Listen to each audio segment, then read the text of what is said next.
This is Laugh or Death, hosted by keynote speaker Paul Ozenkup. We spend about a third of our lives at work.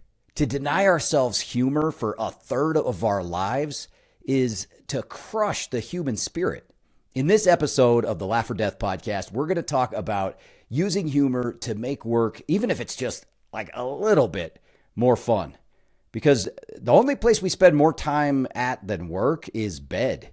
I mean, seriously, it's like 115,000 hours that we spend at work. That is a serious amount of time to be serious all the time. So there are plenty of business reasons to combat chronic seriousness and embrace a little levity at work.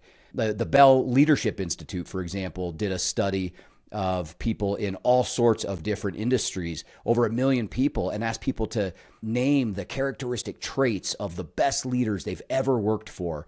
The two traits that were mentioned twice as much as any other were work ethic and sense of humor. Like, it turns out people don't want to work for a robot. They want to work for funny, hardworking, imperfect human beings. Plus, humor does all sorts of good things, like reduces stress and burnout, and it fosters connection and team engagement. Humor can also help you get hired and promoted more often. One major talent solutions and staffing firm found that 91% of executives believe that a sense of humor is important for career advancement. And 84% feel that people with a good sense of humor just do a better job. And they're probably right, because there's another study, a happiness study. They wanted to study the effect of happiness on productivity, and they used comedy to make people laugh. And the people who were able to watch comedy and laugh showed a 12% increase in productivity over the people who didn't. So there are plenty of business reasons to add a little humor to work. But for me, and the reason that I do what I do is more the human reason, which is like our sense of humor is a core component of who we are as people. It's part of our personality, and humor is a part of the experience of being human. So how do we just check that at the door when we go to work for a third of our lives? So I'm going to go over a framework with you. Any decent, speaker or author or whatever has some kind of a framework, usually based on some kind of acronym to help you easily remember things. And so I knew I needed to come up with a framework like that. And I thought, well, if I talk about humor, then a perfect acronym would be LAFTER.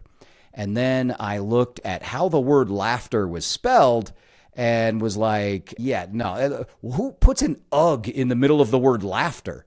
Like, ugh. Laughter, there's no need for a UGH. So I saw that and I was like, F that. Literally, we're just going to take the UGH out, put an F in its place, and spell laughter the way it was meant to be spelled. And that's our acronym, LAFTER, a 6-step model for bringing a little humor to work. And in this podcast, we're just going to talk about the first letter, the L, because it's the most important. And it stands for lead by example. And it's all about you being sure that this is forefront of how you lead, whether you're in a leadership role or not, and how you bring yourself to work. So, using humor in like more serious professional settings, it's not like it's some new phenomenon. I mean, Abraham Lincoln, when they were doing the Lincoln-Douglas debates, he was debating Stephen Douglas. There's a great story about how Stephen Douglas told him that he was two-faced. Like, you're two-faced, Abe Lincoln. And, he could have got mad and yelled something back or pretended he didn't hear it. But when Stephen Douglas called him two-faced, he just smiled and said, well, if I had two faces, you really think I would choose to wear this one? Like, that's pretty good, old Abraham Lincoln. He didn't take himself too seriously. And there's another story about when Abraham Lincoln was president, that he was with his cabinet during a really serious time, like during the war, and he knew his cabinet needed a break, and he started reading from one of his favorite humorists, and they were looking at him puzzled, like, why is he reading a humorous essay to us? And Abraham Lincoln said, "Gentlemen, why don't you laugh?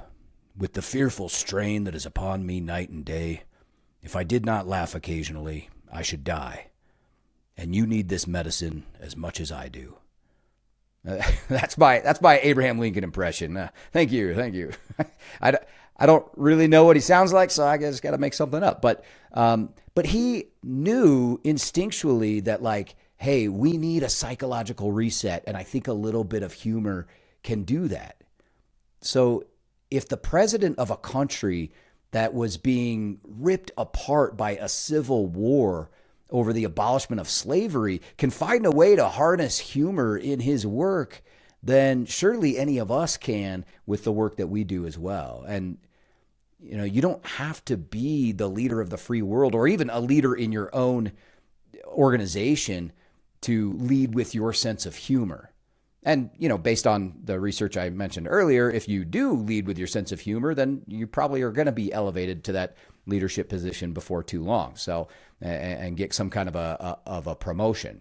But the best way to start is by leading the way. Like when you're in good humor with other people, with your colleagues and your teammates and your customers and your clients, then they're going to follow your lead. After all, they say, like, your vibe attracts your tribe, right? And by they, I mean mostly like Etsy wall art makers and Pinterest meme creators are the ones who say that, but you get it. It does make sense, right? Your vibe does attract and does impact the people around you and the overall feeling that people are going to have. So you might be thinking like, okay, I get it, man. I get it. So how do I lead by example? How do I add more humor into my leadership style? Why am I talking to myself and asking myself questions while I'm listening to this podcast? That third one, I can't help you with, okay? Maybe you need a pet or just like a cold plunge or just stick your head in the freezer for a second. I don't know. But the other ones I can help you with. I think one great first step is to work on developing your own sense of humor. And you can do that by, some of the humor habits that I talk about in episode 2 of this podcast on humor habits. That's great. There's a lot more of them in my book as well. But I think working first on developing your own sense of humor, making it part of who you are, making it happen more frequently. But then another key to really leading with levity is to find that sweet spot of confidence and humility, because it takes both to showcase your fun and funny and less serious side in a work environment. And confidence without humility is just arrogance. But humility without confidence is just self-deprecation. Like that Abraham Lincoln story that I shared is a really good example of a confident, stoic man who used a little bit of self-deprecating humor in a key moment that really found a good balance of that confidence and humility. And self-deprecating humor, particularly if you are in a leadership position, can go a long way to making you feel approachable to people and more human. One thing I would mention, though, about self-deprecating humor that can be important is, I would say, don't kill your skills. So, like, avoid self-deprecating humor or jokes about things that are skills necessary to do your job. So for example, like if you've got a stain on your shirt from, a jelly donut or something like that, it's probably fine to make fun of yourself for it if you're an investment banker, but perhaps not if you're, a doctor, like coming in and going, hey, sorry about this stain on my shirt. I guess I'm all Butterfingers today, right before doing a vasectomy. Like no patient wants to hear that. Like, oh, geez, I don't want this doctor. So just thinking about when you use self-deprecating humor and what it's about, don't make it about skills that you need in order to perform your job. Another thing to think about as a leader trying to use humor at work is that participation is greater than permission. Like most culture initiatives, any kind of culture initiative at an organization fails when the leadership doesn't buy in. Like if you have a culture committee that's creating new value statements or something like that, that's great. But if the leader doesn't show some kind of a buy-in and think like, how they might be involved in this process and share those as well, then it really doesn't do any good. And it's the same for fun and humor at work. Like simply allowing your team to use humor at work or to have fun at work, but not participating.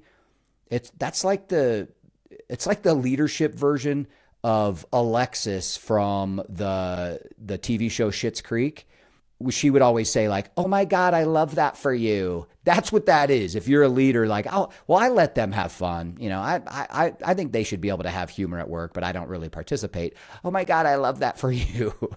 I had a regional manager of a bank that I worked with, and she was telling me how she had a few employees that were excited about maybe doing a calendar for the entire bank, and it would be like a monthly calendar where different months had funny pictures of different team members, and then those calendars would go up in every branch.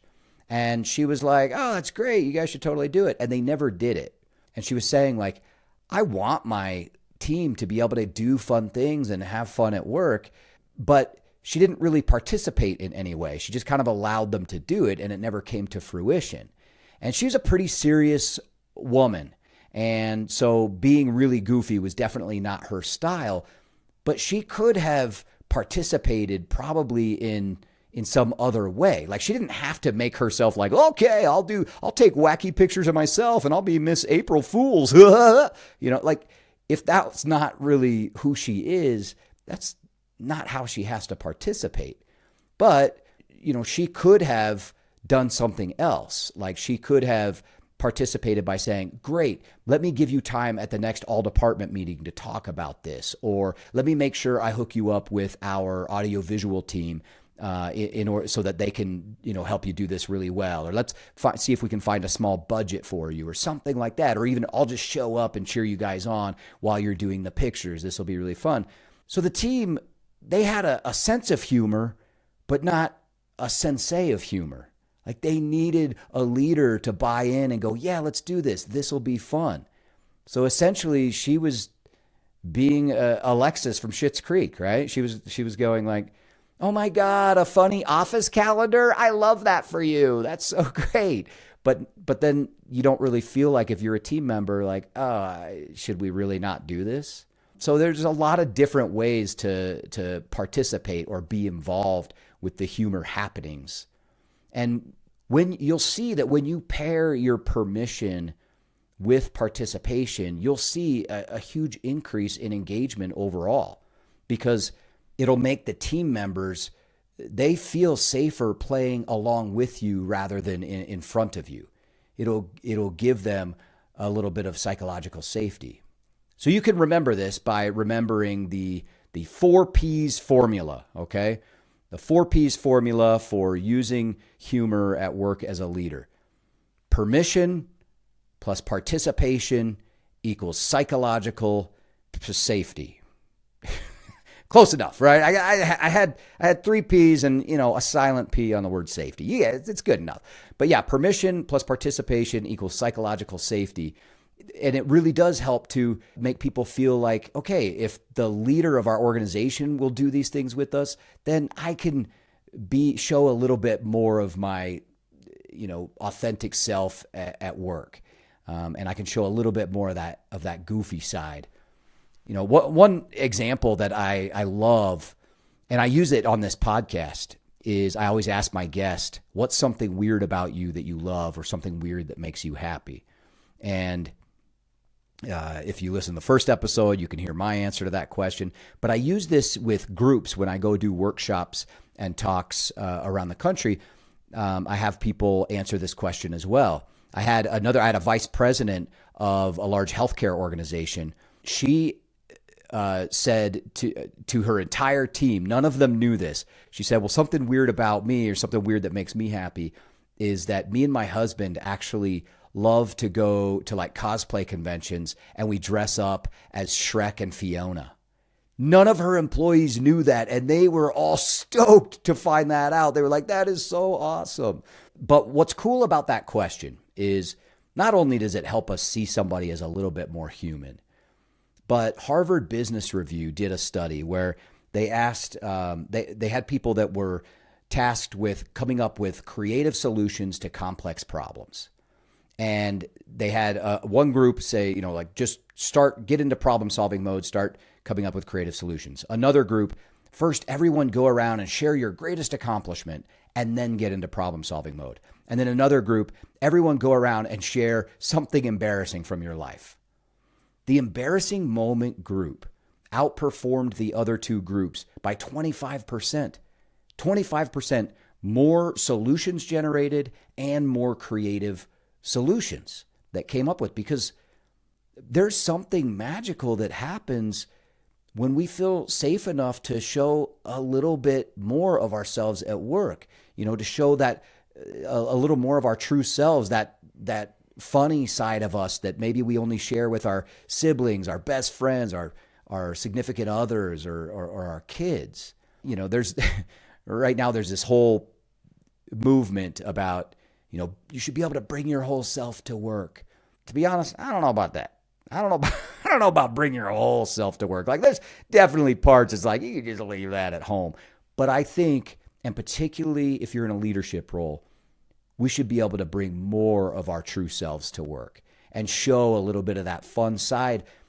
Because suddenly, once the leader of an organization is talking about like, yeah, me and my husband, we dress up as Shrek and Fiona, suddenly I feel a little safer to be able to share my outside of the box idea on how we can, improve patient satisfaction surveys or increase sales or whatever. And so leaders who combine their permission for fun and humor with participation in those things create that psychological safety that will then support a fun overall cultures. With doing workshops with different organizations and talks, I've seen a ton of well-meaning leaders that will bring me in to do fun, things with their group. And then they'll kind of hang back in the back and, I'm not participating, but I'm just kind of watching and supporting. But it's key for a leader to get involved in those things.